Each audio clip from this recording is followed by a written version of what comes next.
Hey, what's up, y'all? It's popping in today. About to react to this vid by Sunny V2. It's titled "Celebrities Who Have Zero Haters." It says almost zero haters.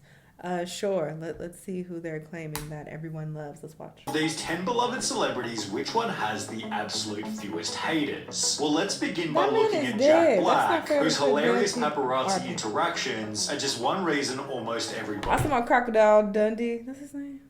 loves him. For example, after being surrounded by a horde of photographers, Jack Black deliberately pulled the stupidest poses on his bike before trolling the paparazzi by doing this. I haven't heard from him in a minute. You're in my desk. Which was a similar response to when he was ambushed by a single photographer. So, any new projects we should know about, sir? Shallow Hal, though, is one of my favorite romantic comedies, and I really don't like romantic comedies. I don't like romantic movies either. But there are select few that I really fuck with because they are undeniably funny. I feel like Shallow Hal is one of them.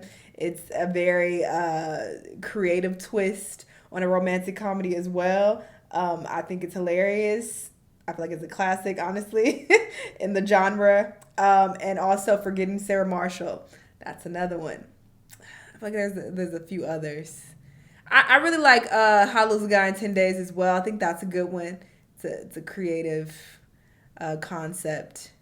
But yeah, it's only a handful of like romantic comedies that I like, and I will say that he has one of them.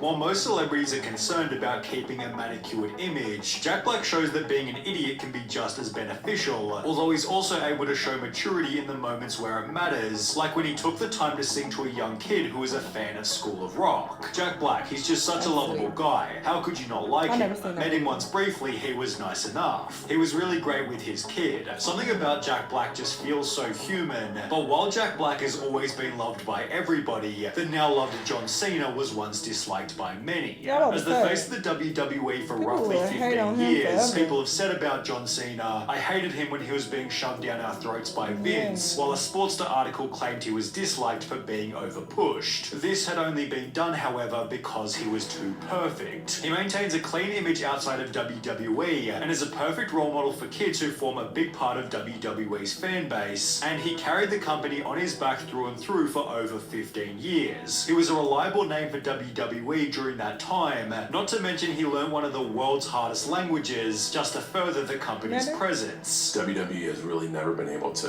penetrate China, so I figured if one of WWE's top superstars could bridge the language barrier, maybe we can get some relevancy over there. On top of this, John Cena holds the world record for granting 650 wishes through learn a Make-A-Wish, language. which is What am I especially crazy doing? given no other figure has granted more than 200 wishes. When you experience something like the reward of a Make-A-Wish, if you're not moved, I don't know if you have a beating heart. How can haters hate on him? He's a good guy with a kind heart. Cena, you're the man. I've always liked him. With all this in mind, it's no surprise Cody Rhodes stated, John's the ultimate role model. although if we're talking about ultimate role models, then Steve Irwin has to come next. Not only did he treat the media and his fans with respect, but of course animals too, using all of his income to purchase conservation areas in 4 different countries. What good is a fast car, a flash house, and a gold-plated dunny to me? Absolutely no good at all. I've been put on this planet to protect wildlife and wilderness areas, which in essence is going to help humanity. And you know, money's great. I can't get enough money. And you know what I'm going to do with it?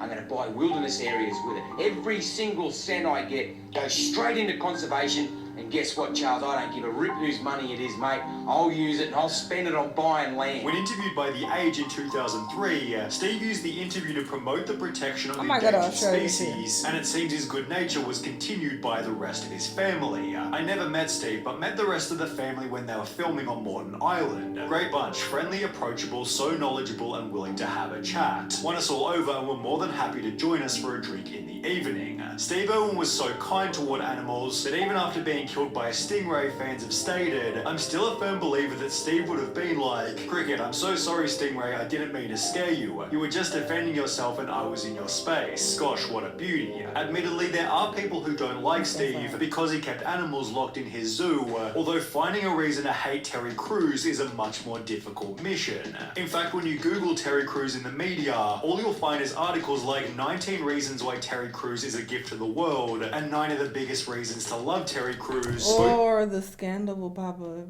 Didn't somebody try to touch him or something like that? Of which, like Jack Black, citing Terry Crews' less than serious nature. For example, he does the exact same jump at every I remember him saying some wild shit about I can't talk shit because I don't remember the context exactly, but I think it involved Gabrielle Union. If you know, please shed some light. I'll look it up. carpet event. Although there's another Terry Crews meme that's a whole lot better.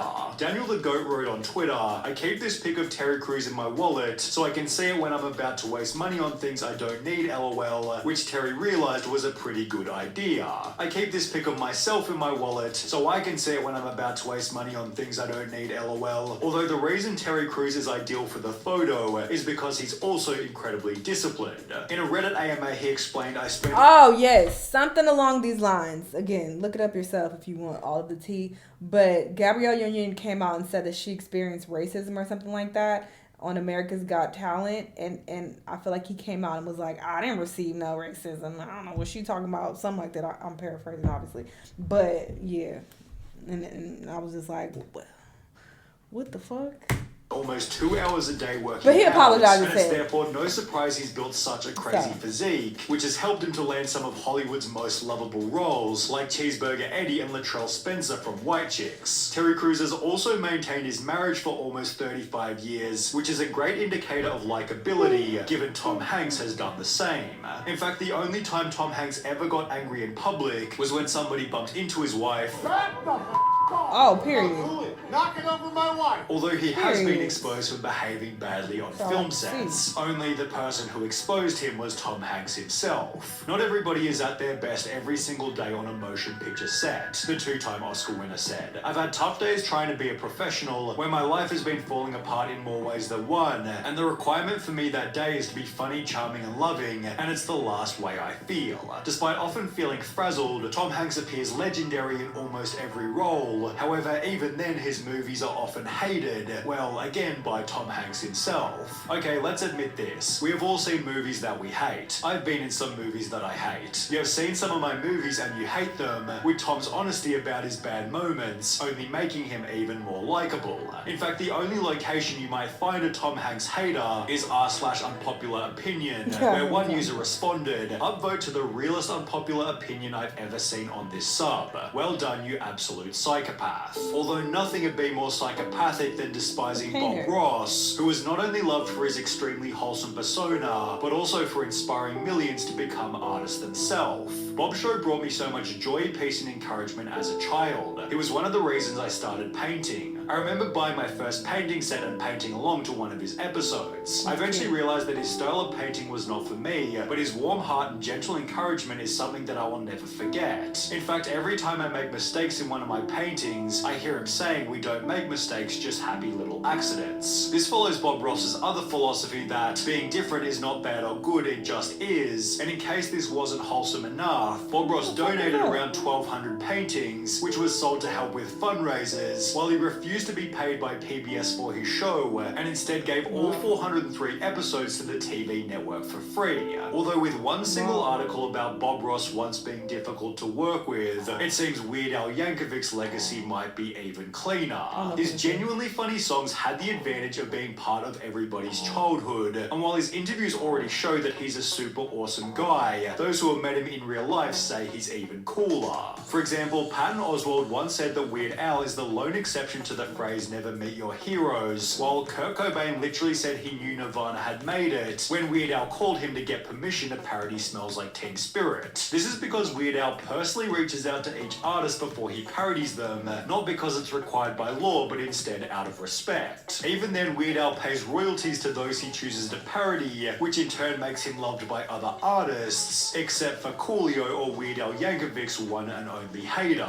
After Weird Al parodied Gangsta's Paradise by instead making Amish Paradise, Coolio hated the song and chose to slam Weird Al on a different track, thus starting their feud. The two eventually squashed their beef 10 years later in 2006, with Weird Al's one and only public feud, placing him lower than James Buckley. His role as Jay in The Inbetweeners was of such legendary status, every viewer couldn't help but love him, but while his character in the show was braggadocious and sometimes mean-spirited, James Buckley was the opposite in real life. When he began uploading to YouTube in 2016, people realised James Buckley couldn't have been more humble, which has since helped him to become the highest paid star on Cameo. You're a Cameo millionaire.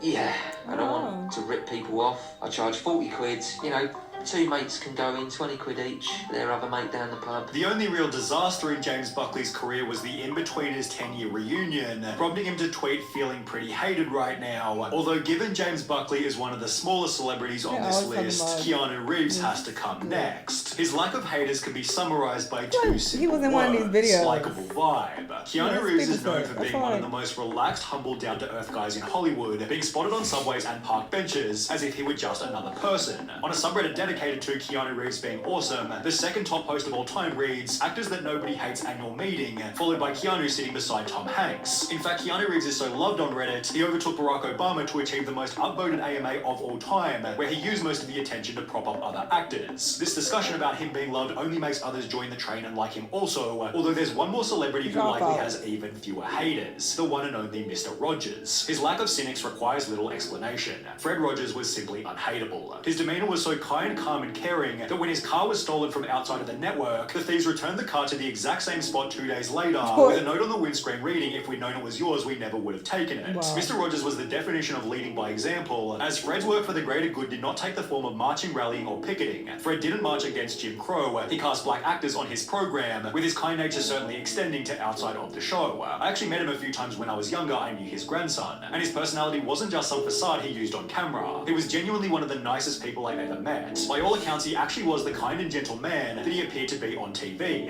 In fact, this person thought hating Mr. Rogers was a sign of narcissistic parenting, with his likability being summarized by one single sentence. Mr. Rogers was, and in spirit remains, living proof that it's possible to conquer evil with kindness. Not you saying your parents were narcissists because they didn't like Mr. Rogers. Y'all just be throwing that term around for everybody. And I remember reading this statistic. I think they said only like 3 or 4% of the population are actually narcissists. So stop calling everybody that. That is the most ridiculous reason for calling somebody narcissist I've ever seen. Maybe they just didn't fuck with them, and that's fine. Not everybody gonna like everybody. And it's crazy because if you don't like somebody, or if you like, not my thing, people, are you a hater? How could you not like that? Nigga, because I have different tastes. That's how you weird ass nigga, we not all the same. It's okay to not really care for somebody. Like, obviously, if you're going out of your way to be hateful and be like, oh, I just don't like them because...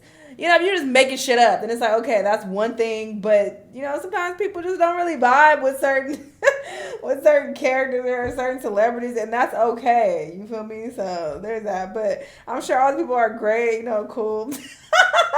The last few people, I don't really know like that. I've definitely heard of Mr. Rogers before, but like that was before my time, so I don't really know much about it. But those other two people were prior to him. Never heard them before, but yes, everyone seems great. They seem nice. Y'all let me know what y'all think. Let me know what other videos you've been watching. I'll see y'all in the next one. Bye.